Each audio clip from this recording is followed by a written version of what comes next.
Hello दोस्तों, अमेरिकी राष्ट्रपति चुनाव का नतीजा आ चुका है। आप देख चुके हैं कमला हैरिस का पहला महिला राष्ट्रपति बनने का सपना सपना ही रह गया और डोनाल्ड ट्रंप दोबारा राष्ट्रपति बन गए। यानी एक इलेक्शन का गैप हुआ था, इसके पहले वो राष्ट्रपति थे और फिर एक गैप के बाद अब जीत गए हैं चुनाव।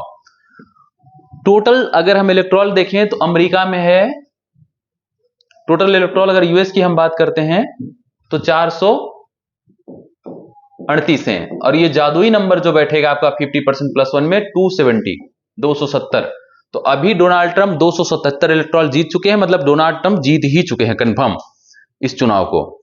अब हम कुछ जियोपॉलिटिकल कॉन्सिक्वेंसेस देखेंगे कि अगर डोनाल्ड ट्रंप जीतते हैं तो बहुत बड़ा उलटफेर आ जाएगा, ऐसा मैं नहीं कहूंगा, लेकिन बहुत बड़ा जियोपॉलिटिकल मूव है, बहुत बड़े चेंजेस आने वाले हैं अगर भारत के रेफरेंस में हम देखेंगे और दुनिया के रेफरेंस में देखेंगे।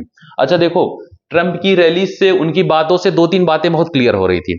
एक, ट्रंप इंटरनली कहीं ना कहीं रसिया के सपोर्टर हैं, ये बात क्लियर है, और ट्रंप रसिया के सपोर्टर हैं ये बात ऐसे क्लियर है कि जब ट्रंप पहला चुनाव जीते थे, अगर आपको पता हो तो रसिया ने बहुत सारा ऐसा कहा जाता वेबसाइट, बहुत सारे निर्वाचन जो उनके इलेक्ट्रॉनिक्स थे उसको हैक करवाया था रसिया ने ही ट्रंप को जितवाया था पहली बार।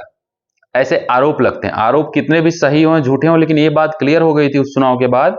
ट्रंप रसिया के मामले में बहुत ही लिबरल रहते, जैसे रूस की बात आ जाती थी बहुत नॉर्मली चीजों को हैंडल करते थे। तो रूस में इस समय बहुत खुशी है, लेकिन जिस देश में है सन्नाटा वो देश है चीन, क्योंकि चीन में जो डोनाल्ड ट्रंप की पॉलिसीज है, डोनाल्ड ट्रंप ने बहुत सारे व्यापारिक प्रतिबंध लगा दिए थे चीन पर, बहुत सारे टैक्सेस उनके ऊपर लगा देते थे और बहुत अगेंस्ट रहते थे, न केवल इस मामले में जियोपॉलिटिकली भी चाइना के बहुत खिलाफ रहते थे। तो चाइना में है सन्नाटा भाई, रसिया है बहुत ज्यादा खुश। अगर हम अपनी बात करें भारत की तो हम बहुत खुश भी नहीं बहुत दुखी भी नहीं, लेकिन हम खुश ही हैं, दुखी हम नहीं है लेकिन खुश कैसे हैं, जियोपॉलिटिकली ट्रंप हमेशा से चाइना के अगेंस्ट रहे जो कहीं ना कहीं हमारे फेवर में रहा, तो ट्रंप हमारे लिए अच्छे हैं इस मामले में स्ट्रेटेजिक रूप से। पॉलिटिकली भी चाइना हमको काफी सपोर्ट करते हैं, लेकिन आर्थिक स्थिति हम देखेंगे तो हमारा अमेरिका से बहुत संघर्ष बढ़ने वाला है। लेकिन पूरे अपने चुनावी कैंपेन में जो ट्रंप ने बात कही, जानते हैं क्या कही है? ट्रंप बार बार टैरिफ की बात कर रहे थे, बार बार क्या कह रहे थे कि मैं एक क्रांति ला दूंगा, मैं क्या करूंगा, टैक्स खत्म कर दूंगा अमेरिका से। अगर तो लोगों ने कहा अगर टैक्स खत्म कर दोगे तो फिर काम कैसे चलेगा, तो उन्होंने क्या कहा कि सारी दुनिया की कंपनियां, हर कंपनी का सपना होता है अमेरिका में व्यापार करना, जो भी अमेरिका में आ रहे हैं उनके ऊपर टैरिफ लगाएंगे, उनके ऊपर एक्स्ट्रा टैक्सेस लगाएंगे, हम उससे क्या करेंगे, उससे हम पैसे निकालेंगे। तो इससे क्या होगा, अभी तक आप देखो तो हमारा व्यापार घाटा चाइना से है, हमारा व्यापार घाटा बहुत ज्यादा है। हम यूएसए से क्या होता सरप्लस ट्रेड करते थे, मतलब अगर हम अमेरिका में व्यापार करते थे तो हम क्या कहते थे, हमेशा फायदे में रहते थे, मतलब हम ज्यादा सामान बेच पाते थे ट्रंप वो अमेरिका को इन कंपेरिजन टू यूएस जो हमको बेचता था, यूएसए हमको कम सामान बेचता था, तो हम क्या थे, सरप्लस में थे। लेकिन जो पॉलिसी ट्रंप अपनाना चाह रहे हैं उसके बाद क्या होगा, हम नुकसान में जाएंगे, तो इकोनॉमिक चैलेंजेस हमारे सामने आएंगे, हमारी कंपनियों के सामने आएंगे। तो आर्थिक आप देखोगे ना, देखो आप इंटरनेशनल रिलेशन बड़ा मजेदार होता है, आपको डबल संघर्ष दिखेगा। सोचो, एक तरफ आपको जहां आर्थिक क्षेत्र में हमारा स्ट्रगल दिखेगा आपको यूएसए से, बाद में जाके हो सकता है भारत को कोई फेवर कर दें, स्पेशल कोई पॉलिसी बन ले, अपनी डिप्लोमेसी से हम डील कर ले जाएं, वो अपवाद है, वो अलग बात है। लेकिन अगर ऐसा नहीं कर पाए तो आर्थिक क्षेत्र में हमारा रहेगा संघर्ष अमेरिका से, और बाकी आप देखोगे जियोपॉलिटिकली क्या होगा, उसमें हमारा क्या होगा, जियोपॉलिटिकली हम ज्यादा नजदीक रहेंगे। आप देखोगे जितने बड़े बड़े समझौते हमारे हुए थे वो सब ट्रंप के टाइम पे ही हुए हैं कई सारे। तो अब रही बात चाइना की, चाइना ने एक बहुत बड़ा गेम खेला था, लेकिन वो गेम लगभग फेल करने वाला है। चाइना भारत से भी आप देख रहे हो, हम इस पे भी एक वीडियो लेकर आने वाले। चाइना ने ऐसे ही इंडिया से 4 साल से जो विवाद चल रहा, 2020 में हमने अपने 20 सैनिक खोए, इतना बड़ा स्ट्रगल हुआ वहां, चाइना ने पेट्रोलिंग पॉइंट पे कब्जा कर लिया, फिर सडनली चाइना पीछे हट गया, चाइना ने कहा ठीक है हम समझौता कर लेते हैं। तो ब्रिक्स में ऐसा क्या हो गया कि चाइना ने पेट्रोलिंग पॉइंट पे कॉमन समझौता बनाया और चाइना ने ये कहा हम वापस चले जाएंगे क्या है पुरानी स्थिति में, 2020 के पहले वाली कंडीशन में।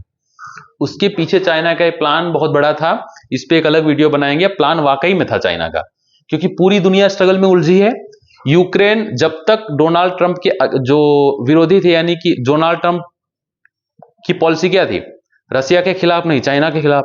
लेकिन जो करंट इसके डोनाल्ड ट्रंप के पहले के जो राष्ट्रपति थे उनकी क्या पॉलिसी थी, उनकी पॉलिसी ये थी वो चाइना के खिलाफ बहुत अगेंस्ट नहीं थे और रसिया के अगेंस्ट ज्यादा थे।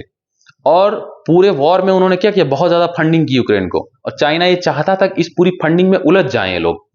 तो अगर अमेरिका जगह जगह उलझ जाएगा, और दूसरा एक मोर्चा खोल रखा था किसने, इजराइल ने, तो इजराइल अगर फिलिस्तीन के साथ उलझा हुआ है, क्लियर बात है, इजराइल ईरान के साथ उलझ गया है, चाइना बहुत खुश था, कभी मत सोचना चाइना ईरान की मदद करा, चाइना इस उलझन से बहुत खुश था दुनिया में, और चाइना चाहता था कि जो यूक्रेन वाला वॉर है ये और बड़ा हो जाए, और नाटो देश सपोर्ट में आ जाए, और अमेरिका भी सपोर्ट में आ जाए, अमेरिका इसमें कंप्लीटली उलझ जाए।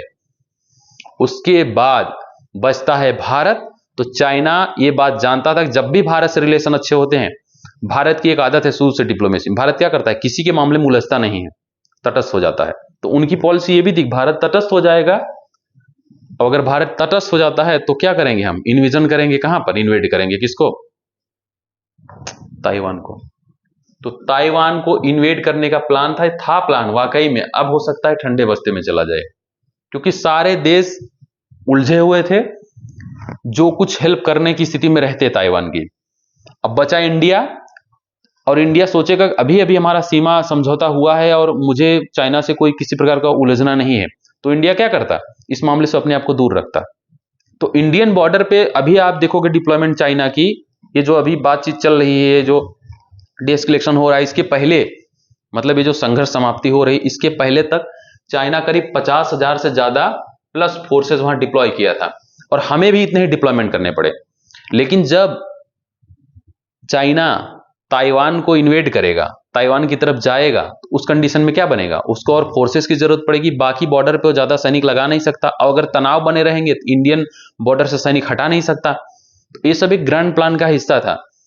लेकिन ये सब कब होता, कमला हैरिस जीती तो, ट्रंप के जीतने के बाद एक कहानी बहुत पलटने वाली है। तो अब कुल मिलाकर ये समझिए कि चाइना आ जाएगा दबाव में, हो सकता है कुछ समय के लिए टाल दे चाइना, या फिर ट्रंप भी अपना रास्ता बदल लें और उसी पुराने वाले ढर्रे पे चले जाएं अगर, और अमेरिका कहीं उलझता है, उस कंडीशन में चाइना का प्लान आगे जाएगा। तो ये पूरी कहानी है, शॉर्ट में समझिए। फिलहाल ट्रंप के जीतने से अगर हम सारी बातों तर्क वितर्क को एक तरफ करें तो फाइनली हमको फायदा ही है, नुकसान नहीं है। कमला हैरिस जीती तो जरूर नुकसान होता। इसका रिजल्ट ये देखिए, आज पूरा शेयर मार्केट हमारा बाउंस हो गया है, ऊपर चढ़ गया।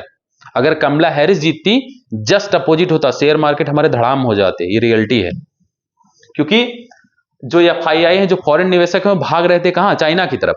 लेकिन अब जब ट्रंप आ गए हैं, चाइना के ऊपर बहुत सारे व्यापारिक प्रतिबंध लगा देंगे, उनकी कंपनियों पर बैन भी कर सकते हैं, या बहुत ज्यादा टैरिफ लगा देंगे। कुल मिलाकर चाइना को लॉस करने की कोशिश करेंगे इकोनॉमी। अगर ऐसा करेंगे, मतलब ट्रंप अगर ऐसा करते हैं, लॉस करते हैं, तो क्या स्थिति बनेगी, तो कोई चाइना में इन्वेस्टमेंट नहीं करना चाहेगा, क्योंकि अगर चाइना में इन्वेस्ट करेगा तो पैसे फंस जाएंगे। तो इमर्जिंग मार्केट दो ही है दुनिया में, एक चाइना है, एक इंडिया है। तो अगर वो चाइना में नहीं जाएगा तो सवाल यह जाएगा कहां, तो आंसर है कि वो आएगा इंडिया में। तो अगर वो इंडिया में आता है, उसी का परिणाम है एफआईआई लौटेंगे और हमारी क्या शेयर मार्केट फिर से ऊपर की तरफ जाएगी। तो डोनाल्ड ट्रंप के जीतने से डायरेक्ट इनडायरेक्ट हमको फायदा ही है। दूसरा, जो हमारा जियोपॉलिटिकल चैलेंज था वो थोड़ा कम हो गया। तो चाइना एक ऐसी कंट्री जिस पर बिल्कुल भरोसा करने लायक नहीं है। चाइना पे हम भरोसा नहीं कर सकते, वो कब समझौता कर ले, कब अपने समझौते को तोड़ दे। हिस्ट्री में ऐसा हो चुका है। भाई भाई का नारा लगाने के बाद सडनली उसने अटैक किया और बहुत सारी जमीन 62 में कवर कर ली, जो आज तक नहीं छोड़ी है। तो चाइना बिल्कुल भरोसेमंद नहीं, चाइना में कोई डेमोक्रेसी नहीं, चाइना किसी के लिए जवाब देने, एक पार्टी जो डिसीजन ले लेती है वो डिसीजन फाइनल है। तो इसलिए हम चाइना के ऊपर भरोसा नहीं कर सकते। तो फिलहाल डोनाल्ड ट्रंप हमारे लिए बेटर है अभी के लिए। आगे अगर उनकी पॉलिसी, इकोनॉमिक पॉलिसी अगर जैसा बता रहे हैं, अगर वैसे हमारे संदर्भ में भी उनकी लागू हुई तो हमारे लिए परेशानियां खड़ी हो सकती हैं। अदरवाइज इस इलेक्शन के रिजल्ट के बाद इंडिया की स्थिति थोड़ी ठीक है। तो हम नेक्स्ट वीडियो में डिस्कस करेंगे चाइना वाली पॉलिसी को। अभी हम इस वीडियो में खत्म करते हैं और सुबह तक देखते हैं इलेक्टोरल कॉलेज में क्या पोजीशन बनती है। ठीक है, नमस्कार।